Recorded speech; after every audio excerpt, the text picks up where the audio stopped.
Well, for the past month or so, we've had a lot of discussion about the import rule, especially on the owner side. We've heard a couple of them weigh in now on either its removal or changes, but we have not heard yet from the Players Association. So I'm really happy to be sitting down with Darshan today.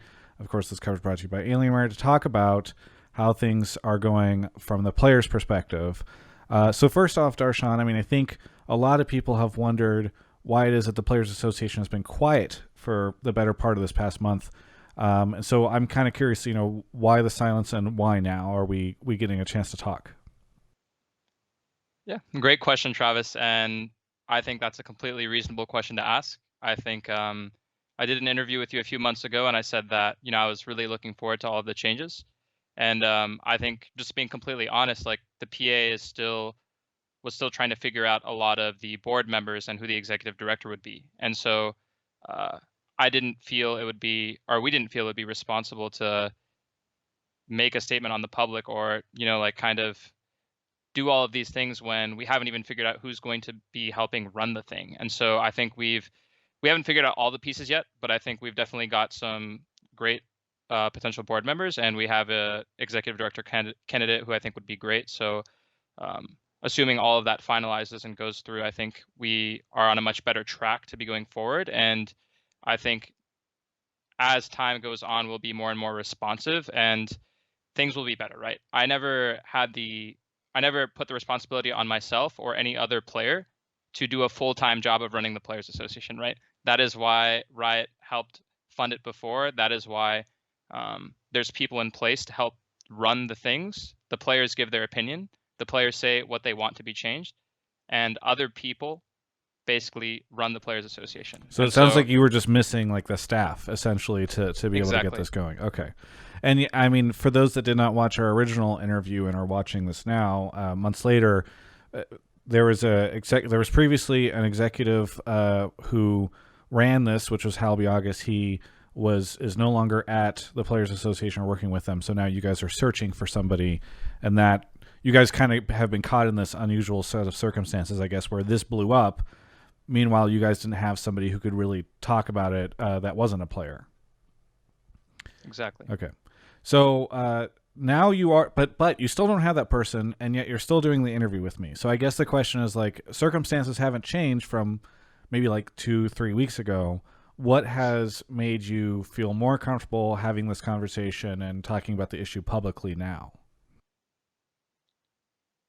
I felt like the conversation was going on. The Players Association has been in talks with Riot and has an understanding on the issue itself. I think getting advice and understanding from some of the potential board members and executive director candidates on how to best handle this is what kind of gave the PA the confidence to move forward with any direction. And I think that it's fair to give a stance and give something on this issue. I think the original stance was, well, if this isn't something that is actually going to change, or if this isn't something that is reaching critical mass, then it isn't something that needs to be addressed publicly. This is something that needs to be addressed with Riot. This is something that needs to be addressed with the individual players. And the PA doesn't necessarily need to go public if we're handling the issue with Riot and with the players. So I think that was the stance before. That being said, I think that it is good to say something publicly. It is good to make sure that we reach out to the players and say, this is the stance and this is what we believe. Gotcha. So, okay, what kind of conversations have been happening behind the scenes with the players? Maybe you can give us some sort of context on have you guys held like a vote on how people feel about it? I mean, obviously it seems like a lot of players are against this type of change, but I don't know what the discussion has been like between the players in the LCS and the Players Association, etc. Yeah, I don't want to give too much context on like what's happening behind the scenes, but just to be clear, like players have been reached out to. I think there's conversations going on and there's an understanding of the issue. And I think the idea is to keep a constant heartbeat, like have a pulse on the issue and know exactly where it's going, where is it in discussions, how is each player feeling about it. Let's get on a collective stance of where we stand. And I think we've done that. We've reached out to players, and I think we know where players stand for the most part on the issue. Okay, so you say you know where the players stand for the most part. Where do players stand for the most part? Are people generally speaking against changes at all to the import rule? So I think The majority of I don't think there was a single player that wanted the import rule to be removed. I think players either didn't really care or they were strongly against it for a lot of reasons. And I think that I understand where the owners are coming from in the sense that they want to do whatever it takes for the region to be competitive. And they want to change things now because North America hasn't had good results for the last few years. And I'm on the same page there where I think we like Insanity is doing the same thing and expecting different results, right? I think Riot did a good job with trying to change amateur and academy and saying, hey, we need to develop our talent. I think we should double down on this. And I think we should put more efforts into how can we develop better talent? How can we change our approach to practice? I think, the fact that I think Reginald did a post and the fact that we have pro players that play on average on 60 ping compared to some of the other regions. I don't think ping is going to change everything, but I do think that is something there that needs to be changed. And I think the PA is going to be in talks with Riot about some of these things that can be changed. And I want this to be a joint effort between Riot, the PA, and the teams. I don't think we can agree on everything, but I think that one thing we can agree on is the region needs to be more competitive. We need to change our approach. And the way I see that is, so use this analogy for sports, right? If you're playing basketball, if you're playing football, you don't have to play a whole basketball game as an athlete to learn. It's about you can walk up to the free throw line and you can shoot your free throws for 20 minutes, and that's great practice if your free throws are bad, right? I think the same analogy should be applied to League of Legends. And I think if North America was the first region to say, hey, what if we changed our practice to approach? What if it wasn't just 5 straight solo queue games for 5 hours that we did every single day for the whole year straight? I think there's a lot of different ways to approach practice. And there's a lot of different things that we could do. For example, why is there only practice tool for one player? I think being able to work with Riot, the teams, to introduce a multiplayer practice tool would be great, not only for NA, but for the future of League of Legends esports. And I think, sure, we can implement things that will help every single region. But if North America is the first region to say, hey, what if we really hone in on changing our focus to practice and our approach to practice, then that's personally like how I believe we can be the best. But I think that there's things that align with everyone here. For example, the ping, for example, practice tool, for example, Chrono Break or Resume from Replay for all practice environments where you can go back and practice the same dragon fight over and over again instead of having to play through the whole game. So it sounds like you're saying like, hey, this import thing, that's not where we should be focusing our efforts. It should be on these other things. Somewhat echoing what players like Vulcan this past weekend said to me, which was like, hey, we should be focusing on ping and solo queue and all that stuff rather than on this. One of the things that I think is an interesting set of circumstances is, I don't know if you guys would have ever found out about this if it was not for it essentially getting like the news being broken about this private request. That's not me patting myself on the back, right? But like it is a worrying situation where perhaps you might have owners talking to Riot about league changes and the players are just completely not in that conversation. So I'm curious if you are, obviously I know you guys are in the process of rebuilding and hiring somebody, but do you believe that this is something that will change in the future, that the Players Association can impact, where everybody can kind of have this like mutual voice and it's not just the owners talking to Riot and back and forth? Yeah, I completely agree with you, Travis. And I think this is what like the PA needs to be, right? The PA needs to be an advocate at the table. They need to have like a more equal seat at the table and be able to give their opinion on these issues and be there for these discussions. I don't think that was something that was happening. And I think there are certain things where having a PA representative that isn't a player is really important, because I think there's certain things that are harder to share directly. Like I think it's more nuanced when you have an executive director that is responsible for being at these discussions versus an actual player, because I think that can throw in a lot more complexity than there needs to be. And then that executive director can then come down to the player. So I think once we have our executive director in place, what we will be pushing for is having that equal seat at the table and being able to be part of these rule discussion changes and talks like that. I think it is something that we're being informed of, but I think it's something that we should not be informed of. We should be equal advocates at the table. And it's definitely also our responsibility to show that, hey, Like, we have this board of directors in place, we have this executive director in place, we have these players that care about these issues, and we need to be at these discussions, and we need to be part of the discussion. Yeah. Speaking of being part of the discussion, one of the there's been a ton of stuff that's sort of spawned off this conversation, but one of them was I had said previously that I was told alongside all LCS media that players would not be talking about the issue in post-game interviews if owners didn't want them to. We saw G-Bay come out today with a video saying that he'd heard that staff and players were being told that they couldn't talk about this. I've had staff come to me and say that they couldn't talk about it. So first off, has this been, as you've been talking to players, something that has come up? Are there issues where players are being told, hey, you can't share your opinion on this issue, despite the fact, obviously, that it would have a huge impact on the players in the LCS? Yep. This has actually come up when we had reached out to players, and it is something that we're pursuing directly with Riot. It's not okay for any organization to deny players from voicing their opinions. I mean, I don't think I don't think that's anything crazy, right, Travis? So I think if we talk to Riot, if we talk to the teams about this, they'll realize that, hey, this actually isn't okay. I think it's as simple as that. I don't think it needs to go anything past that. I don't think we need to name names. I think we just talk about it with Riot, and we talk about it with the teams, and we get to a clear understanding, and I think players will be able to voice their concerns. Are there, one of the things that people talk about frequently in these moments is like, what kind of leverage does the Players Association have, right? Because in a sense, like the owners, the teams have a great deal of leverage to silence players on this stuff, because it's like, hey, I can fine you, I can pull you from the roster, I can bench you or kick you or bring up an academy player. There's a lot of pressure there.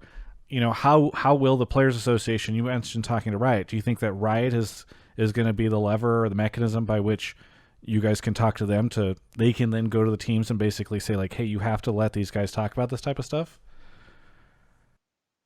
Yeah, I mean, that's a great question, Travis. I think, like, directly, we don't have any type of leverage in terms of being a union, right? Like, if we were a union, that would be a little bit different. But since we're an association, I think, one, the main thing we have is uniting as players and getting on the same page about what's important to us and making that very clear, which we haven't been leveraging as much in the history of the PA. So that's one thing that we're in the process of changing. The second thing that I think is it's pretty obvious, but the more you point it out, it's really obvious, like the power of the people.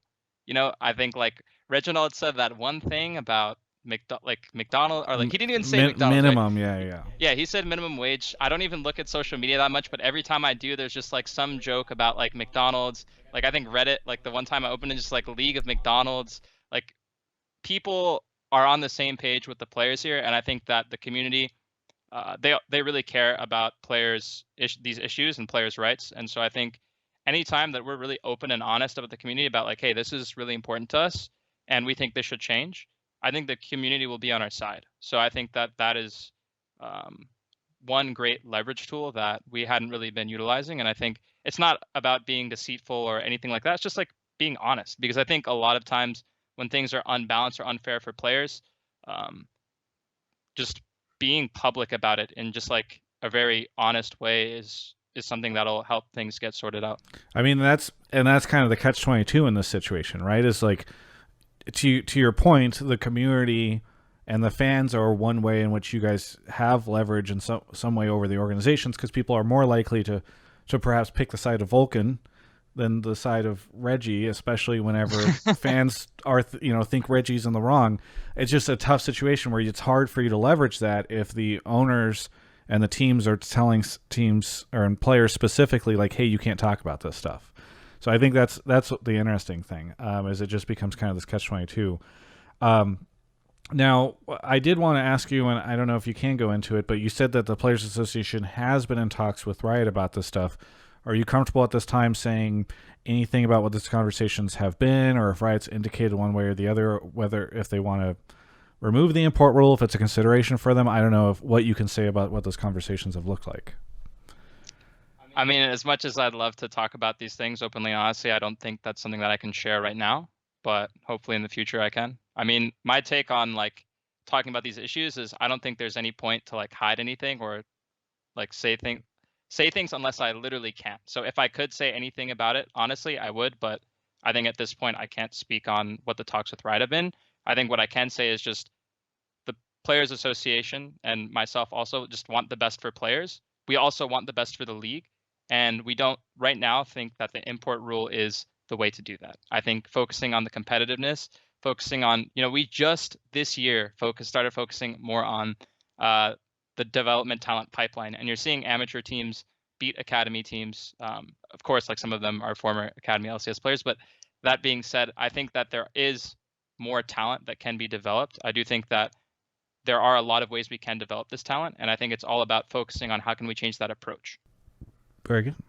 Well, hey, thank you so much, Darshan, for talking to me about this. I know that a lot of fans have been wanting to get the voice of the Players Association or players themselves in on this conversation. I'm sure, hopefully, as you guys are able to level up the Players Association and kind of rebuild it, we'll be able to have more of these conversations, either yourself and I or with whoever, whatever staff members you guys end up hiring. So thank you so much. Anything you want to say to any of the player or the fans out there that have been sort of following along the sidelines on all this stuff? Yeah, I got two things. First, I want to say thank you, Travis, because I think that you're doing a great job of trying to completely display the conversation and be as honest about everything that's going on. And I can tell that you want the best for the players, you want the best for the scene. And so I appreciate that. The second thing is I completely acknowledge that the Players Association can be doing a lot more. And I take accountability for that. Like, not even like in the past few months, right? Just like the inception of the Players Association. We haven't done enough. We can do a lot more. Like, nobody more than me. Like, I haven't done this for a single penny. I haven't done this for anything like that. I literally just want players to be helped. I want players to be more successful. I want esports to grow. I kind of see the Players Association, if utilized properly, as something that can help move forward the whole esports scene. And so I don't want to like get anyone's hopes up, because I don't think we've done that in the last few years. But I do want to say, though, is that I'm trying my best, and the Players Association is trying its best to get the right people in place so that we can do this thing right this time. We can really help the players. We can really make meaningful change, because the last thing I want to do is run back the Players Association just to run it back. Yeah. I want to make this thing work. I want to actually help people. So hopefully we can do that in the next year. And I don't want to promise anything, but I appreciate everyone's support. I appreciate everyone being really honest with how they feel about the Players Association. And yeah, like, I think the community and everyone giving their feedback is great. Keep it up. Very good, Darshan. Thank you so much for the interview. Looking forward to hearing more from you as the Players Association continues to develop. And for everyone else, you can check out the rest of my coverage of all things LCS right here on my YouTube channel. Hello, it is I, Travis Gafford, speaking to you live from this pre-recorded video, which means it's not live, to tell you about Alienware. Alienware.com/Travis. Travis10off is the code that you want to use. That's in the description of this video, just in case you don't feel like rewinding it again to check them out. But it's very important that you check out that Alienware website, because if you don't, then it's harder for me to make these videos, because they just decide that everyone has decided to hate me, and then it all goes away. Everything I built, this media empire, it just hangs on the precipice of you clicking that link and checking their stuff out. I mean, that's a little dramatic. I'm exaggerating. It's not actually that crazy, but it's 2021. It's all about creating a sense of urgency. Like, everything has to be urgent. And that's what I'm trying to do with this. Because if it's not urgent, then you're going to think something else is urgent because somebody else made a Twitter post about something. And then you'll think, well, that's more urgent than the thing Travis is talking about in his outro. And that's kind of where humanity has gone. And so it's forced me to do outros like this. And, but you know what is urgent?